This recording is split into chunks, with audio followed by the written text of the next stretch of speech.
This is CIVL 101.7 in Abbotsford and 92.3 in Chilliwack. We are broadcasting from the University of the Fraser Valley, situated on the traditional, unceded, and contemporary territory of the Stolo people.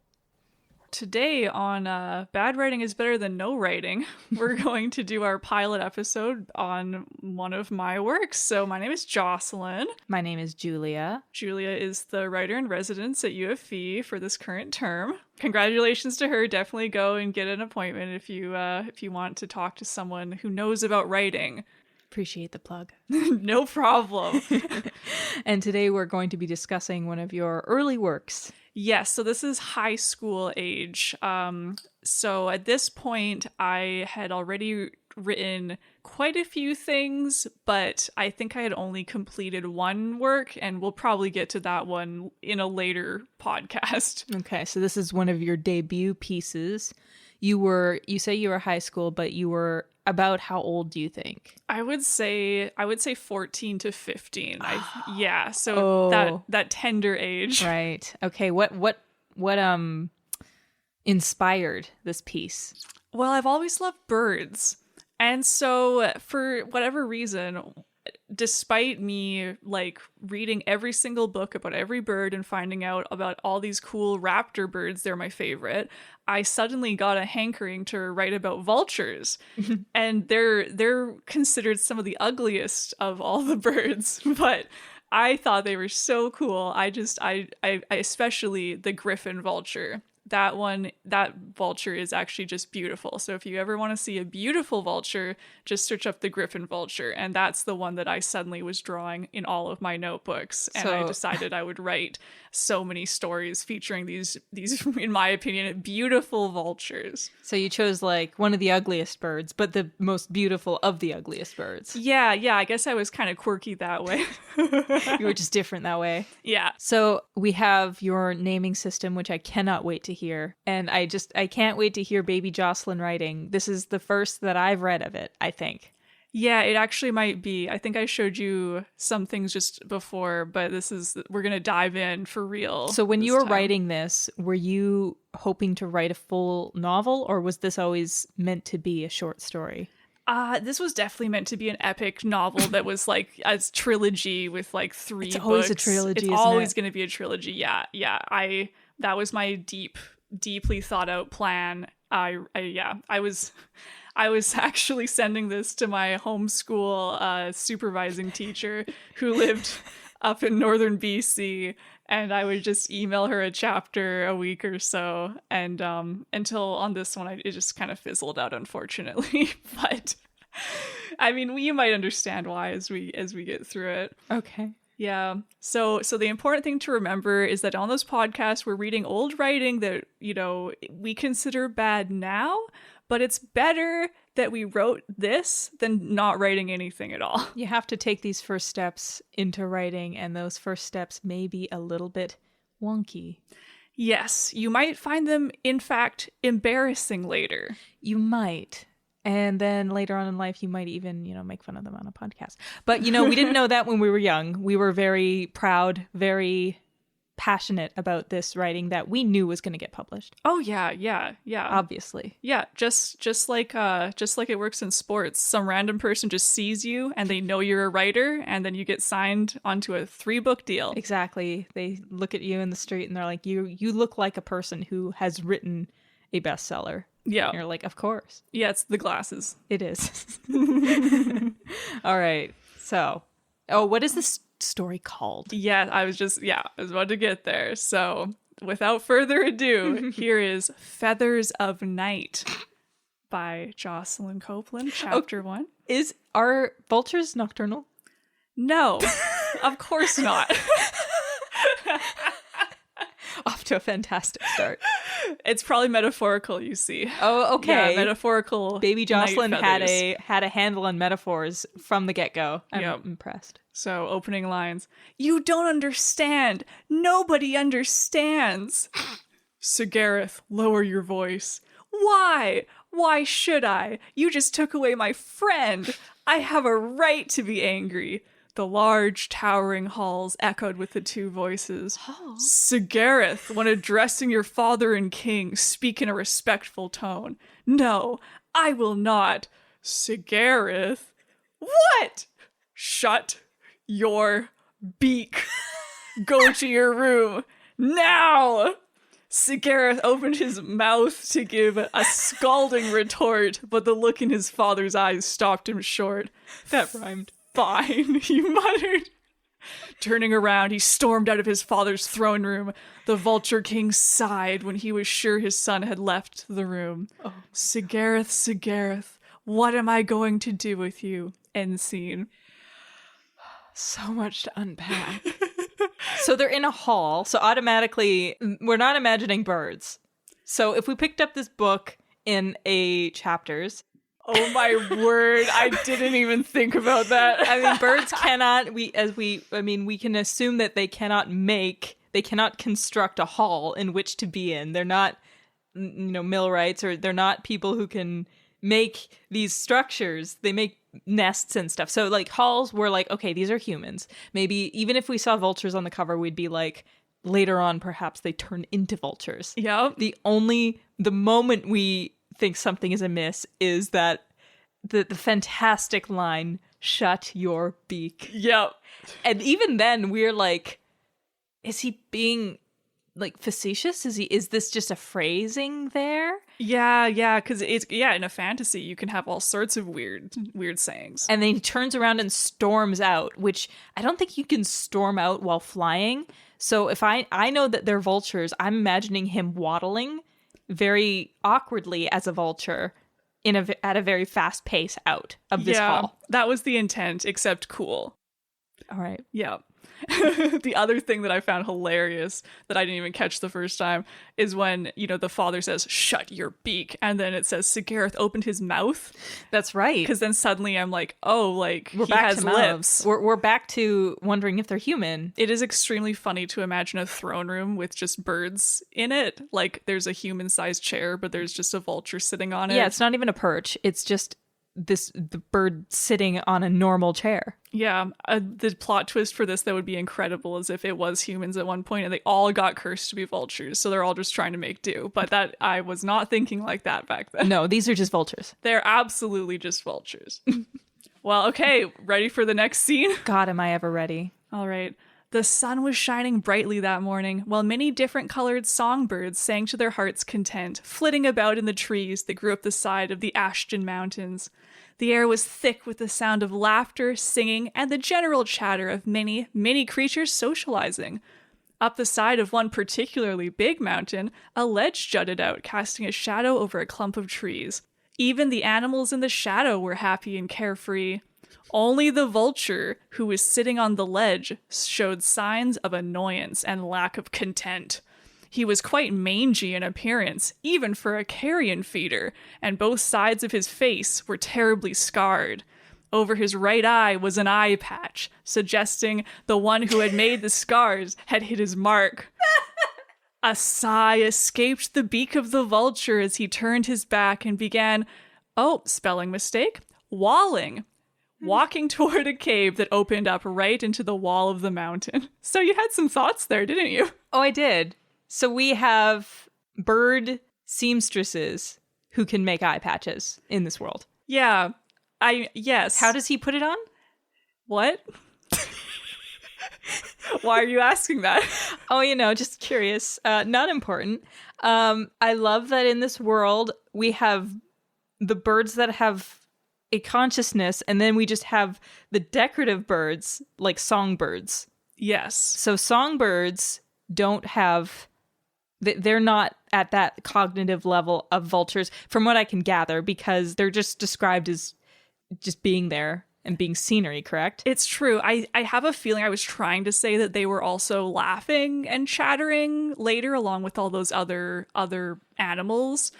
But it is also true that all I said is that they sang. They were mostly just singing. I would have just assumed that this was a leftover of describing a human experience. Right. So 14-year-old Jocelyn knows that when you describe a scene that's outside, you would describe birds. Yes, Yeah. yes. Has that just been a wide shot of the palace and that person with the eye? Sorry, the vulture with the eye patch. Yeah, remember, it's a vulture. We always have to make sure Sorry. it's a vulture. The vulture with the eye patch, is that Sigareth? This is a different vulture. This vulture has an eye patch. And the question about if they're seamstresses is actually hilarious because, fun fact, vultures' talons are very weak.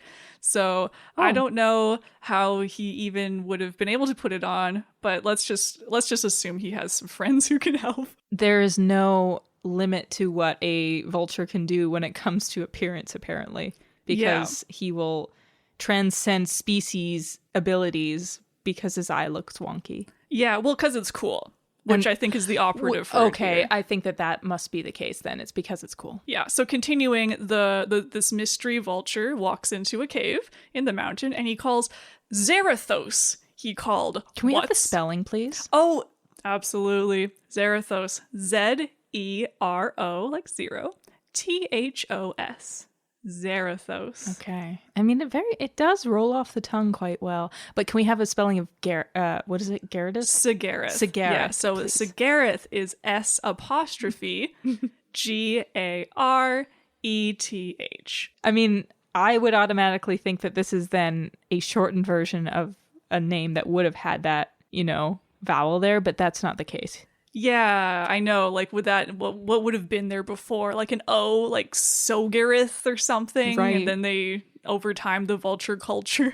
The vulture culture? Over time, the vulture culture decided to drop the O and just make it Sigareth, a very, maybe a common name for vultures. I think so. So this mystery vulture, Zarathos he called, "What's for grub?" A long silence answered. "Malfin," he said to himself, "there will be a day when you learn how to cook food yourself." Will there? Or else. Zarathos has even tried to show you, but no, you had to go and get depressed all over again about your eye. Your eye. The thing that happened a whole year ago and the thing that you just can't get over. You don't want to eat dead moose again, do you? Yuck. He stood in the cave for a long minute, then shook his head and walked toward the kitchen. So, there's also a lot there, huh? This whole monologue is quite something. I mean, do we know the name of the person speaking? This vulture, this mysterious eye patch vulture is named Malfin. Malfin, he said to himself. Yeah, so the eye He's patch talking vulture. to himself? Yes. Okay, that's what I missed. Yes. Okay, I thought that it was just this other guy being like, get over yourself. Okay, it's him talking to himself. Yes. Saying like, how dare you, a vulture, not know how to cook? Yep. Yeah, you don't even know how to cook for yourself. Me, your friend has tried to show you, Zarathos has tried to show you, but you just get depressed about your eye that you lost a whole year ago. That's the only thing keeping him from cooking. That's the only thing that should keep vultures from cooking their meat. Depression. Yeah. I think it's hilarious that at age 14 or 15, I was like, I understand that, like, if you lost your eye or had, like, a big traumatic event, like, you'd probably need some time to heal. But honestly, a whole year? Like, you're good after that. That's all you need, right? Exactly. You had very high standards at which people should, like, the timing in which people should get over things. Yeah. How is he? Okay, so this vulture has been surviving horrifically on raw meat. Yeah, eating dead moose. Can you imagine being a vulture and eating a dead creature? So is this a Canadian story, by the way? I don't think it was supposed to be, and yet there's a moose here. And yet. Yeah, because I said Ashton Mountains, and there's names like Sigareth, and yet we have dead moose making an appearance. Right. So I love the idea that we not only now have vulture seamstresses, vulture architects. Yes. We also have vulture appliance makers. Yeah, there's a kitchen. We also have vulture depression. So, continuing. The Cave of Ashton Mountain, and cave is capitalized, making it seem like this is a specific place. Like, everyone knows the Cave of Ashton Mountain. Of course. Yeah. Prime real estate. Of course. Consisted of a vast main chamber accessible to anyone with a large... Oh, that's nice. I know. Like, does it have, like, what are there vultures who need wheelchairs? Yeah, like ramps, of course. Yeah. Yeah. It's accessible, and yet he's still being mean to himself over his disability. Yeah, this is a very welcoming place. Except for him being like that to himself. Yeah. With a large number of hollows, rooms, and hallways that were only easy to navigate if you lived there for a good number of days. So doesn't actually, sound it's like not very accessible at all. It's the opposite of accessible. Yeah, maybe you can just find the entrance and then good luck. You're on your own. Yeah. The kitchen was in one of the larger hollows, big enough for at least 1 trillion plants, herbs, spices, etc. At least. Yep. So they also have like worldwide shipping and they're able to get spices and herbs from other countries. And I guess, you know what? They have wings. So yes. Yeah. The spice trade is alive and well in vulture culture. The kitchen was in one of the larger hollows. So I in this sentence, I also say etc., which is quite funny. Like I just do etc. period, because that's a normal thing to just put in the middle of a sentence. Did you say like one of the larger hollows, etc.?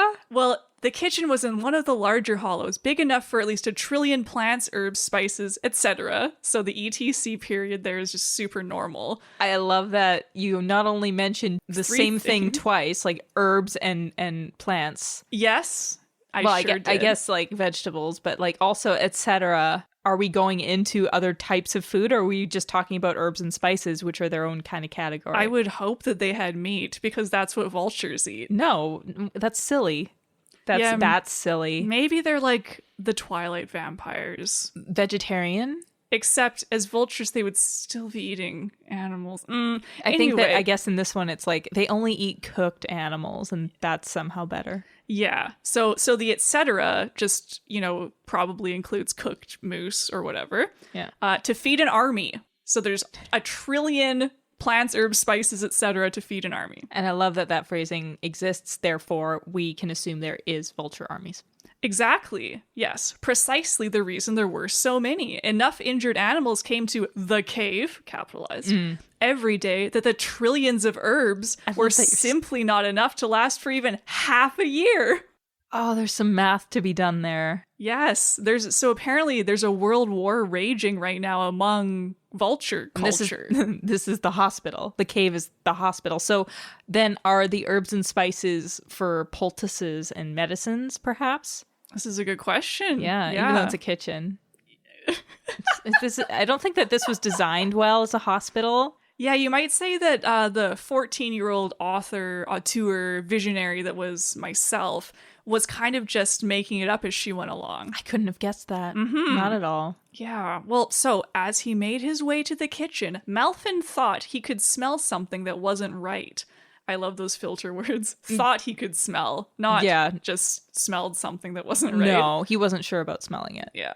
It got stronger and stronger the closer he got. Soon he was shielding his nose with his wing. Zarathos, he called, right outside the kitchen entrance. Everything all right in there? Malfin? Another vulture, this one much more well-kept, rushed to the door. Heh, you've probably come for breakfast, right? Cautiously, Malfin nodded. Zarathos sighed in frustration. Well, guess what, he said. Syntathros. Okay. New name alert. All right. Spelling. Syntathros. Syntathros. It does sound nice. Syntathros. It rolls off the tongue. So Syntathros just had to let the badger in here, even though it... Oh, is this bird racism? Oh, maybe. Syntathros just had to let the badger in here, even though it obviously does not have a stomachache and is a terrible actor. So it ate a lot, and when I came in here, I found the kitchen filled with smoke and the badger trying to cook something like pancakes. He frowned. I'm not even sure where Syntathros is right now. I had to chase the badger off myself and salvage anything edible, which isn't much. Want to have a slightly burnt vole? Wait a minute. Okay. Badger comes in, he starts making, or it, because we do not get a pronoun for this poor badger. Yep. Starts making pancakes. Yes, pancakes. Pancakes, which is it's a sophisticated meal. It's a civilized meal. It is. And then like this vulture is like, we don't have much left. Do you want a burnt vole? So where did the burnt vole come in? Was it part of the ill-conceived pancakes, or In which case, how did he know that this burnt vole was leading to pancakes? And why did he say pancakes with such like venom, like pancakes or something? Yeah, like maybe because he couldn't even recognize them as pancakes. Then how did he know they were pancakes? Yeah, He's just assuming here. Yeah, he's a real bird brain. Couldn't see the connection here. Love that they have these like very human meals like pancakes, but also they're sort of sticking to a vulture diet with the burnt vole. Perhaps pancakes means something else in the vulture universe, but I'm just going to assume that they also have agriculture. I hope so. Yeah. Golly, I hope so. Vulture farmers on their John Deere tractors. Oh, of course. Yeah. Yeah. Oh, and that's another rhyme. Vulture agriculture. Yeah, I hope. Boy, we're gonna have to find out. This world is getting more and more colorful by the minute, and I love it. Okay, Malfin said, slightly annoyed. But still, he thought, what do you expect when you live in a healer's house? Creatures coming at all hours and a cranky badger thrown in to boot. So we have some world building. This is a healer's house. The cave is a healer's house. Right. Zarathos scrounged around the kitchen, trying to find the burnt vole that had survived the carnage. Aha! He shouted, pulling it up by the tail. I don't think it survived. One slightly burnt vole, courtesy of the badger. He bowed and handed it to Malfin. How is he doing this with wings? With a slight grimace, Malfin swallowed it whole. What a good question. He's like, aha, holding it. So he can't be holding it in his beak. So he is holding it in his wing. Or maybe his little weak talons are picking I guess it so. up. So he's, okay. Balanced precariously, holding this bowl Right, up. exactly. And then he swallows it whole. I love the introduction of, like, we're reminded with Whiplash that these are vultures at random moments. Because everything is normal and human until he swallows something whole. Yeah. Not bad, he said. Then he grinned. To think that, at this moment, other vultures are eating raw and decaying meat. Oh, Zarathos nodded. I know, almost frightening, isn't it, to think that we used to eat things that way. Oh, of course. There's like classism here. Apparently. Also, I want you to imagine a vulture grinning. So I think I'm being forced to picture Disney Pixar animation here, where the beak can just shape into anything that's needed. And birds can carry things with their feathers, and that's all I can see is the albatross in The Rescuers being able to grin and hold things with this. But yes. I still like the idea of just imagining them as real vultures. Yes. It's very funny to picture these real vultures talking about uncivilized vultures that eat raw and decaying meat. Well, we have the power of fire. So Zarathos asks if he wants to clean up, and Malfin says, yes, of course, and there's like 50 ellipses in this, and I can't even properly explain that in speech. So at the end of this scene, Malfin just says, dratted badger. Because that badger, it was just so annoying trying to make pancakes. Can you imagine? Oh, man. All right, so in the next scene... And this will bring us to the end of chapter 1. We will introduce a new character named Flicka. Flicka. Is it a flicker? No, it's another vulture. Of course. So Flicka is spelled Flycka. Yeah, so kind of normal. All right. It's the most normal so far. It's the most normal, like, non-human birdie name that I've heard so far. Exactly, yeah. Yuck! Flicka, what now? Flicka, the girl vulture of the Sabinland desert troops, shook her head and moaned. So Sabinland, of course you're dying to know how this is spelled. S apostrophe BYN LAN. All right. Yeah. I love that this is a desert, the famous home of moose. Yes. Yeah. We've had stone halls. We've had a cave in a mountain, and now we've had trees and shadow. Yeah. And now we have a desert. I am going to assume that these are closer than I would believe them to be. There's a good chance that they're like a, very, very close to each other. of course. Yeah, these completely different biomes. She says, the gerboas weren't quite dead yet. I can feel one moving in my crop. The what now? Jerboas, the little cute jumping mice. Oh, so this is a real thing. Yeah. So she's complaining about an unfortunately real phenomenon. Once again, we're reminded that she is a vulture. Yeah. There's this gross thing that you're being forced to imagine. A jerboa moving around in your crop. So are we to believe that she's one of the uncivilized ones? Because she is eating uncooked meat. Yeah, that's a good point. Yeah, especially if it's still half alive. You're very uncooked. As uncooked as it could be, actually. Yeah, you could call it extremely raw. Vulture. So once again. Oh, man. Wootore. Vulture.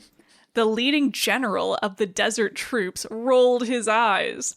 Picky.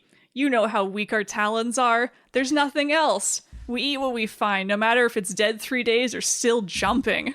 Flicka winced. I know, but why in the world did I have to get the bad jerboa?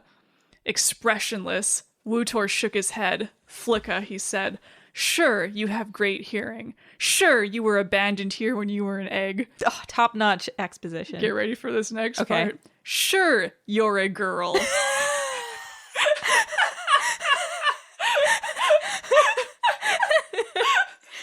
I mean, I did introduce this scene with Flicka, the girl vulture. So it's very important that everyone knows she's a girl. Of course. But right now, I'm going to have to be drastic. Go to the outposts of the desert and don't come back till tomorrow. Why? What did she do? Was it just that she was complaining? I don't understand myself. She was just complaining. She was just saying, oh, that meal wasn't as good as I wanted it to be. And he's like, well, exiled. Yeah, I can't believe it. Even though you're a girl and you have good hearing, exiled. Yeah, go to jail. Straight to jail. Don't come back till tomorrow. Tomorrow! Also, you can't see it here, but I am just in love with the exclamation mark, question mark. Here. Oh. Yeah, so okay. she, whenever I have that kind of, it's usually because the person has the question and the exclamation You were mark. really into that, like, righteous indignation kind of, like, aghastment. Yeah. With the question. And when you're a teenager, you feel that a lot, so I think that's the punctuation of a teenager, actually. Yeah, this is the very real feeling of, yes, like, not understanding why you've been banished to a desert. Honestly, place. though, like, why? I'm an adult, and I still don't know. I'm still exclamation point question mark. I wrote this, and I also don't know. Was it just little baby Jocelyn being like, this is how adults think, without logic? Yep. I am very sure this is what was happening. Okay. Well, you know what? And I mean, not too wrong. Her response is, tomorrow, but you know how boring it is out there. Exactly. Now fly.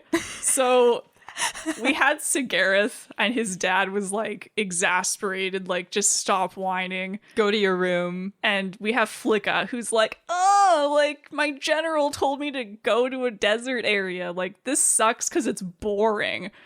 So those the worst thing for a kid. Yeah, I'm not really sure if this is just what I thought teenagers were like, despite being a teenager. I had that same problem. I would write what I think teenagers were like, despite the fact that I was a teenager and I knew what teenagers were like. They were like me. Yes, and yet there's this insane distance that of course, because you're not like other teens. Yes. It's like you're looking from the outside at actual teens, and you're still bad at it. Yeah. You're taking from other books you've read too. It's true. People who are also bad. And it is. That's what it is. You're basing teenagers off of other book teenagers that were badly written. Yeah. It's quite amazing. It's just bad all the way down. It really is. So she's banished. With a sour expression on her face, Flicka flew off to the Sabinlan Desert Troops outpost. Why was it always her? What had she done to deserve abandonment? Even though she was part of the Sabinlan Desert Protectors team, an elite force of vultures living in the Sabinlan Desert, she never felt lucky or anything. It was very boring out in the heat. All the other vultures acted like they were all that too. Plus, she was usually stuck on the boring shifts. Probably because she could overhear anything anyone muttered, whispered, or mumbled, and could be a slight nuisance sometimes. A gift of hearing? Perhaps, but also annoying. She was like the little sister to most vultures around the desert troops. Wutor, he was like an annoying big brother. I wish something exciting would happen around here, she mumbled, landing on the cactus nearest the Guardian outpost. And that's the end of chapter 1. You know, that's a pretty good setup. Like, the thing is, that's the setup, is wanting something interesting to happen. That's the main conflict. The norm that needs to be changed with the inciting incident is that things are too boring. In the desert. And also, we've got this other conflict of the one without an eye who needs to learn how to cook. And this idea of civilized versus uncivilized. And then the general angst that we have with the king and his son. Yes, which very strangely, we don't really learn anything more about that in the first chapter. All we get is mostly dialogue that these two voices are yelling at each other. Yeah, so remind me, he's like, you don't understand. And then I forgot. He's saying, you took away my friend. I have a right to be angry. Okay. So we don't... That's not bad. It's true. We don't know what that means, but it could be a good reason to be angry. That's a good setup. I mean, I'm imagining immediately that this king has exiled or even killed some other person that was the friend of his son. I don't think it's going to be that dramatic. Yeah, it's really hard to say because I clearly have some ideas here involving like vultures being in some sort of fight where their eye gets like busted up. Yeah. So there is some violence in here. There is violence. A few dark themes. Flicka being abandoned as an egg. You know, that there's some weird things going on here. Oh, I didn't even catch that. I thought that you were saying the wrong word. I thought you meant like exiled. Sure, you were abandoned here when you were an egg. Right, that was his big list of things to set up Flicka as a character. Yeah, the exposition. Yeah. You were an egg, and you're a girl. And you have great hearing. Excellent. You mean excellent. That's exactly what I meant. I would say that if I were talking to baby Jocelyn, I would be like, a lot of names, a lot of information in this first chapter, a lot of setup, and a lot of remembering. And I'm very interested to see how you justify vulture kitchens. Yes. And I would love to know what this turns out to be with this concept of cooking food versus eating things whole and wriggling.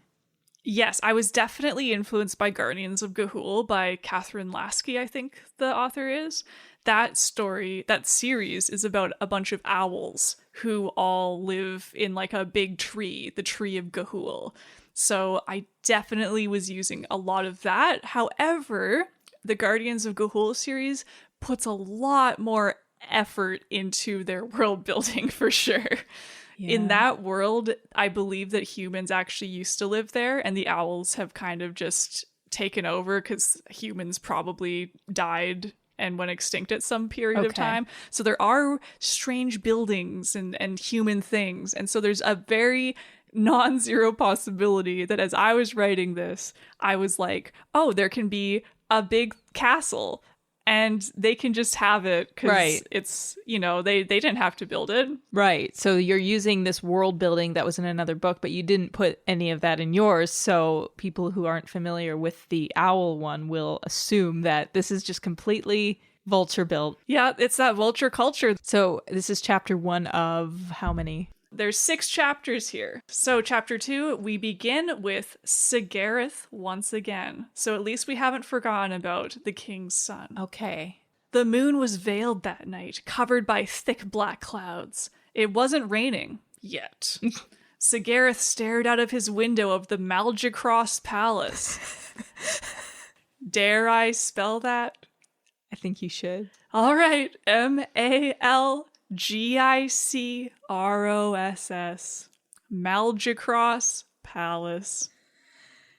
Well, you know what? You can say them aloud, which is more than I can say about some modern fantasy names. Yes, that's a good point. Even my own names I come up with nowadays, sometimes I forget how to say them. So Malgicross, it's quite self-evident. Yelling at his father, not getting supper, losing a friend. He sighed in frustration. Oh, father, why? Why? He blinked as a large raindrop hit him in the eye. Oh, that rhymed. So, like, he can't cry. The rain is crying for him. That's so deep. Did you, like, can they cry? Is this Jocelyn's way, little Jocelyn's way of, like, showing emotion, but because vultures can't cry, you need to have the rain do it for you? Wow. I hope so. That's hilarious. I'm not entirely sure if the raindrop is because they physically lack the ability to cry. I also really adore the fact that he lists off his grievances. The last thing on his list is losing a friend, and the thing that precedes it is, like, missing dinner. Yeah, from bad to worse. He blinked as a large raindrop hit him in the eye. Time to close the window. Unless... ... I can't wait. That's it, he yelled, wincing as he heard his voice echo. He was standing in his room where anyone would expect him to be. He could simply fly away. Oh my god. Is this the first time that he's realized he can fly? He can fly? He can fly! Well, yeah. Maybe go to the Thorvicus realm, the place where his father had come from. Okay, just imagine this as a kid. You've had to fight with your parents, and you're sitting in your room, and then there's no door. It just opens onto, like, a track and field track. Yeah. Or, like, an open field. And then you're looking out the window, sitting down, and then you're like, that's it! In this big epiphany as you realize you could just, like, walk outside and run. Yeah. Yeah. Just run in a straight line over to your friend's house. This is the first time you've realized this. Oh, of course. And Yeah. you're like the prince, so hopefully you've had some education, but not, I'm not holding out hope for that. Yeah, I don't know if there are vulture schools at this point. We'll have to find out. Yeah. Vulture education may be limited. His father hated the Thorvicus, and the Thorvicus king hated his father. But he didn't. He being Sigareth, I assume. Right. He found the Thorvicus realm to be exciting and a lot more diverse than the desert area of the Malgicross realm. Sheesh, he muttered. I could have done this ages ago and avoided the darker areas of my life. I love that navigating of that kind of plot element that's a bit shaky on Jocelyn's part. Yeah, It's like the reason he didn't do it before is just because he didn't think of it. Yeah, I put a little lampshade on there. I was like, look, see, like, he's talking about the fact that he didn't think of this before. Yeah, there we go. It's which fixed. excuses it. Of course. Yes. He turned around and quickly, grabbing a piece of paper, wrote a goodbye note. Did he?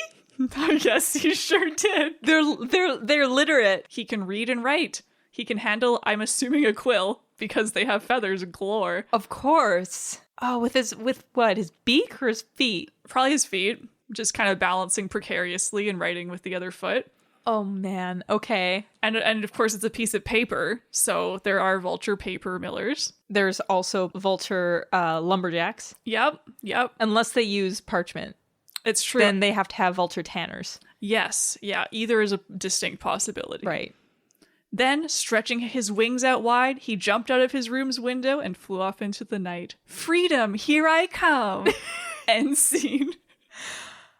Oh, wow. There's always this element in kids' books, and by kids' books, I mean books written by kids, where they have to get away from their parents somehow. Yes. They have to construct this bad enough home life to get away, and it's always quite easy. Oh, yeah. Yeah, you can just like leave it, basically. You can just leave it, or like the parents need to die suddenly, or something. This one is amazing. Yeah, he can just leave. He could just leave. Fly out. Doesn't think of any other consequences. The only reason he didn't do it before is just because he didn't think of it. And the fact that he says the darker areas of his life could have been avoided, it's really like, what darker areas? You're mad because you lost a friend. So if you just left earlier, would you have also lost the friend, or would the friend have gone with you? Or yeah, like, does he have too many responsibilities in his life? Is he like, I don't want to be a prince, I want to be working class? No, I think it was missing dinner. And it's true. I also, if I were talking to little Jocelyn, I would probably be like, I think these two scenes could have just been one scene. Yes, that would have been way more exciting. Yeah. Yeah, it would have flowed way better. Yeah, honestly, these are very, very short chapters as well, because I was writing them email by email. Right. So what's his name again? Sigareth. Sigareth really breezed through that first act of his character arc like very, very fast. It's true. He's moving. He really took 0 seconds to the hero's refusal of the call. Yeah. He didn't really do the refusal of the call. It was just he realized he could do it. It was like, yeah, and did it. Mm-hmm. All right, so next scene. Okay, Zarathos, remember everything on the list. Step 1, get more spices for Synthethros. Step 2, get more herbs for Synthethros. I think those could have been like the same step. Step 3, get more paper for Malfin. Step 4, get more ink for Malfin. Zarathos furrowed his brow in thought as he flew over the Ashton Mountains. So now we're in Zarathos's POV. So is he going to like a vulture Walmart? Yeah, probably. A Volmart? Volmart? Yeah. Yeah. Because like he can't get the spices in the same place he's getting the paper unless he's going to a convenience store. Yeah, there's got to be like a giant market or a Walmart. Yeah. Yeah. And like, who knows if it's run by other vultures or like badgers. Can you imagine? Probably. I mean, they're like lower class, so they'd be working in retail. Yeah. Yeah. He's upper class because he lives in a mountain above literally everyone. Upper class. Yeah. Yes. So here he's quoting someone. So I've got like the Sure. 3 quotation Oh, marks. good for Jocelyn. She did it right. Thank you, yeah. When you go to the Malgacross realm, be sure not to draw attention to yourself, Zarathos. That's what Malfin said.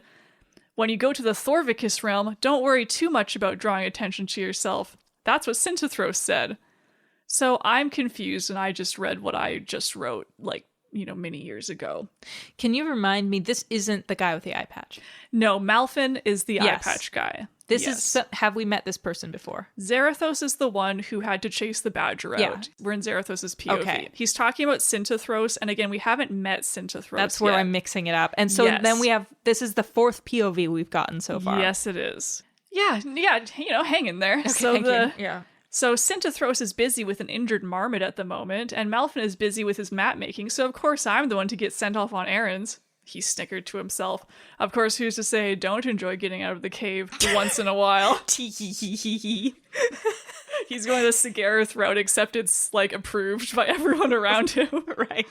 Secretly, I like going out. Oh, what a little rascal. Yeah, and I need to get to the 2 realms for more food. That badger cleaned out the entire pantry. How did he even manage to waste trillions of herbs? I know. Like, trillion is such a specific, huge number. I know. I could have just said a bunch. Yeah. And we wouldn't be questioning it right now. We wouldn't. I bet baby Jocelyn would have gone for a bigger number had she known one. Quadrillion. Yeah. Traditionally, the Ashton Mountains were a part of the Thorvicus realm, but recently the king of that realm had neglected them. No doubt the rumors about Malfin had something to do with it. Soon the mountains began to thin until only a long stretch of long open grassland. Sorry, it's the thinning of the mountains. Until only a long stretch of long open grassland. It's the repetition for me, bro. Spread out before him. To the far right, a tiny sparkle of light indicated the city of the Malgacross realm. So they have electricity. There are cities, yep. Or fire, but no, it's going to be electricity. It's got to be. I mean, it's the daytime. Right. Much closer, the tower of the Thorvicus jutted out of its city. Coming from the Thorvicus city was a vast forest, stopping at a silvery ribbon, the Quando River. Quando is Quando. Okay. That was the boundary that marked where the Thorvicus realm came to an end and no man's land began. Then, after the stark bareness of the no man's land, a dry-looking stretch appeared going right into Malgacross city. Oh my god. Diverse, muttered Zarathos, but very hard to fly over in one day. Shall you try to do it, Zarathos? He grinned before answering himself. Why not? And scene. I think I like this guy. He's so delighted by the little things. I secretly like going out. Hee hee. Do I dare going for longer? I think I will. Zarathos says yes.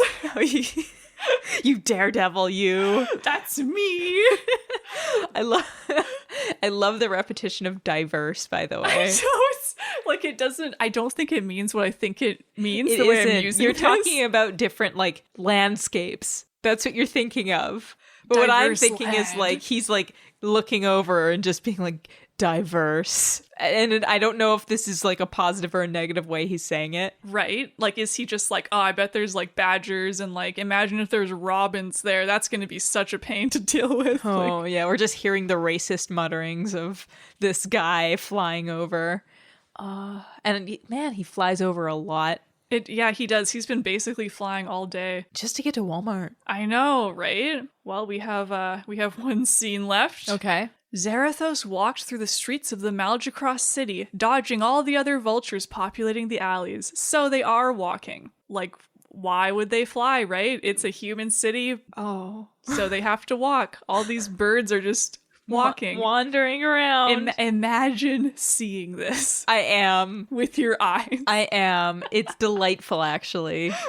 Somehow, the Malgacross vultures had figured out how to make living spaces out of the clay that was abundant at the edge of the city.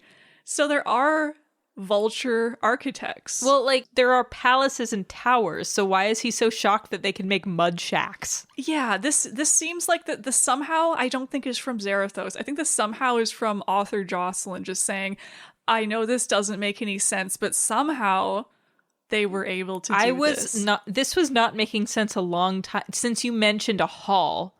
Yeah. That's what didn't make sense. I could actually accept the mud shacks better than I can accept the towering palace. Isn't that interesting? At least she mentioned it. Yeah. She doesn't say how, though. She just says somehow. Mm-hmm. I'm acknowledging it. Once again, I'm like hanging a little lamp on it. There we go. A little shade on it. Like, look. She knows what she's doing. Yeah.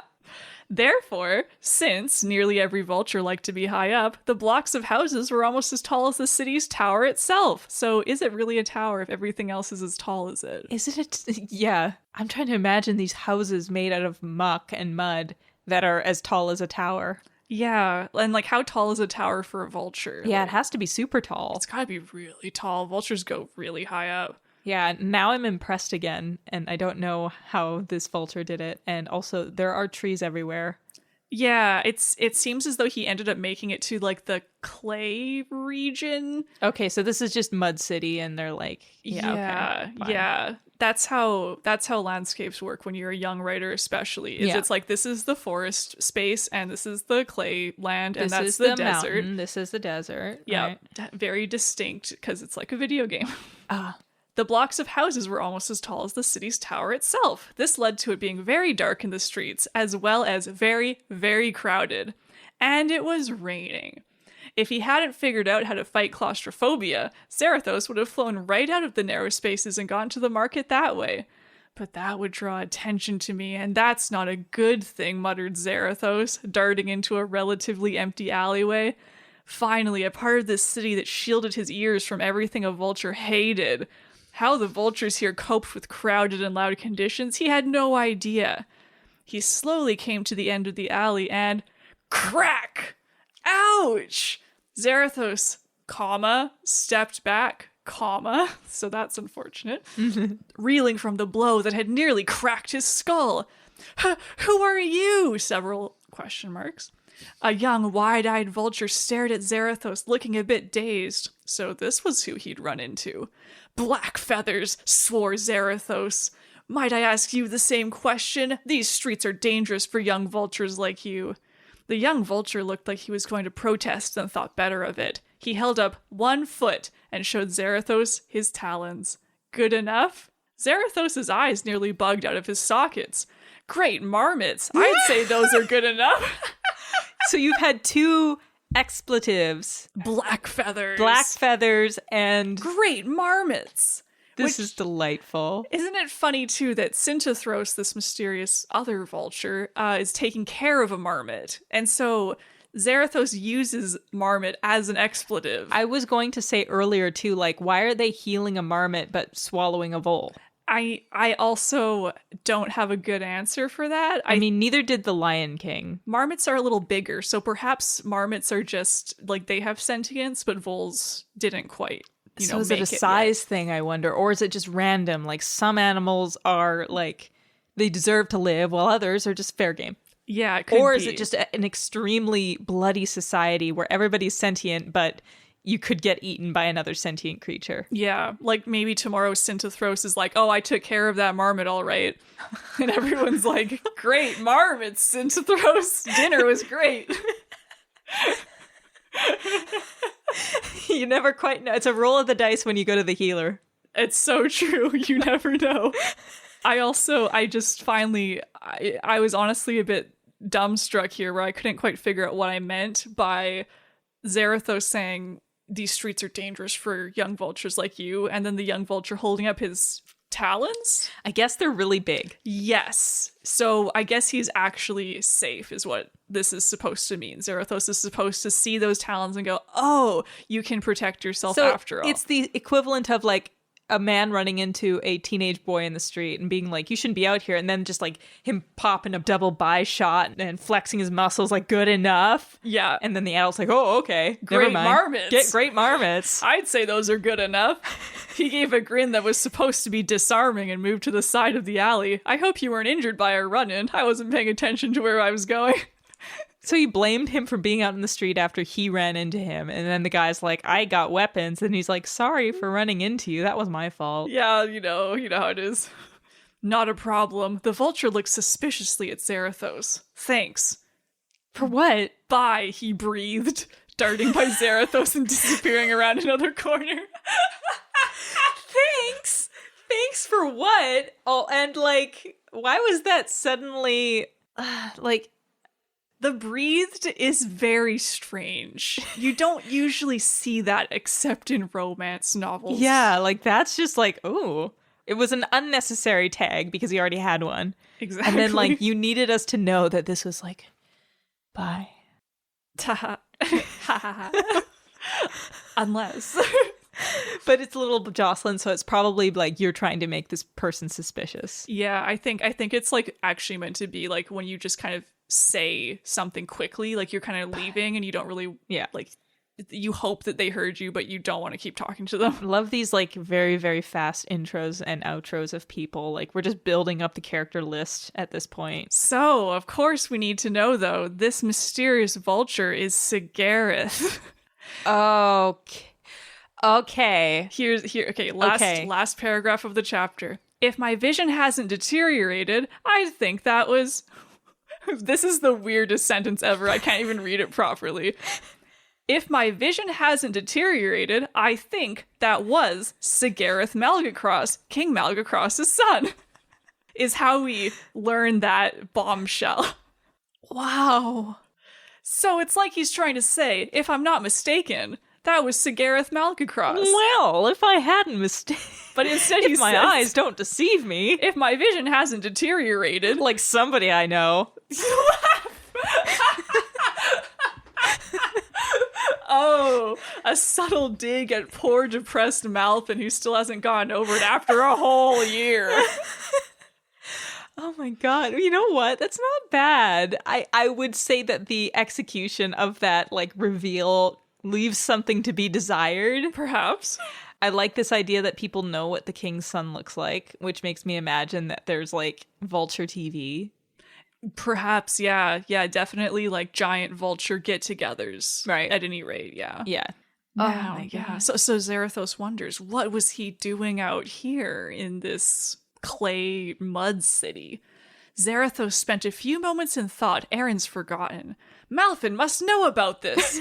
Ignoring everything Malfin had told him. Don't. Zarathos spread his wings and flew out of the cramped city. If Come he didn't, on, Zarathos. I know he had like 5 jobs and he just dumped them all to the side. You spent all day coming to the market. You could have at least grabbed a few herbs before going back like that. Perhaps some ink or paper for Malfin. Now he's going to show up to Malfin and Malfin's going to be like, hey, where's my ink and paper? And he'll be like, the king's son was in the city. And he's be like, oh, wow, I wish I could write that down. Did you get the paper? And he's like, what? What paper? And ink? He's not to be trusted to go on errands. Yeah, it does make me kind of like him even more, though, because he's, like, super gossip. Oh, for sure. He's the best character so far. Yeah. If he didn't get to the Ashton Mountains soon, the only male heir to the throne could be annihilated by the Blackfeathers all too soon. In strange times like this, it was good to have friends. End of chapter 2. What what sentiment is that to end on? Who's the friend? Malfin, probably. But like he's like in the times like this, it's good to have a friend to chat and gossip with. Or is he being friends with the kid that he met, Sigareth, and like helping him not get killed? Yeah, like that's the first thing that I would honestly change here. Like if I was giving my younger self some suggestions for here, like one of the biggest things. This is one where I think it would be way more interesting to have Zarathos follow this kid, not just dump everything and fly back to his friends in the mountain, but instead, maybe the king's son starts flying, and that's a no-no, but Zarathos is like, I have to find out what's going on, so I'm also gonna fly after him. That would make more sense. That would be a reason that I could accept that he just, like, abandons every errand he has, because that is a thing that he needs to do right now. If he doesn't follow, he's gonna lose this guy. Like, it's interesting, too, because I'm pretty sure that, I think this is the second time the phrase, or the title, Black Feathers is mentioned, and griffin vultures are brown-colored, so they have like nice brown feathers. Like that's why they're one of my favorites, because they have like an interesting look. Whereas I have a feeling the black feathers are meant to be based off of turkey vultures and black vultures. Yeah, so those ones have like black feathers, and they're very pretty. The wingspan is gorgeous. It's just that they're more like the typical quote unquote ugly vultures that we with like the know. Red head. Yes, and you definitely see those ones just sitting in dead animals on the side of the road. All right. It's a good setup. You know what? For little 14-year-old Jocelyn, this isn't bad. Well, thank you. Yeah, this is actually not, and the writing isn't that bad. I'm actually very impressed. Like, there's definitely things where I've just been like, oh goodness, but that's like normal. I would look at this and think, okay, there's something here. The style is simple, but that's not a bad thing. It would work as a middle grade type of writing. Okay, yeah, that's a good point. Like, it probably could fall into that Guardians of Ga'Hoole kind of age. Or even like Silverwing is very similar. Yes, definitely Silverwing too, because that's also like bats, but sometimes human architecture is involved, and humans are sometimes making an appearance in there. I am also like, interesting. I wonder what I wrote for all of this. I know for sure that I had so much lore for this at one point that I was just like writing and drawing pictures of and stuff, and so I'm not sure how much of that's going to actually end up in this story as written. Because a common thing with young writers is that we just come up with all the information around it and don't actually put it in the story. Right. No, but all in all, it's not a bad setup. Well, thank you. I'm looking forward to seeing where we're going with these characters, of which I already have a favorite. Zarathos, right? Yeah. Yeah, you can call him Zero for short. Zero. Okay. I feel like he's my main protagonist, really. Yeah, it's like when you read those multi-POV books and you're like, this one's mine. Yeah. He has the most interesting thing so far. Yeah, I think. He's a gossip and makes rash decisions. Yeah. And also, like, I like this idea that we had earlier where it was like, maybe they'd heard about Malfin. Right. Yeah. And I'm like, ooh, what about him? There's some intrigue There's there. some controversy with him. Mm-hmm. He's been canceled in some way. Yeah. Not just his eye. Exactly. Oh, yeah. It's a pretty... Well, we're looking forward to the next one, I think. Yeah. Well, thanks, everyone, for joining us on the first two chapters of an ancient text that was written when I was 14 or 15 called Feathers of Night. I enjoyed listening, and if you are interested in finding out what happens next to all these colorful characters, then tune in next time to, what is our podcast name? Bad writing is better than no writing. Excellent. Yes. And then in future episodes, we will be going into other works by Jocelyn and works by me, different writing styles. Different genres. Different problems indeed. So thank you for listening, and do some writing today.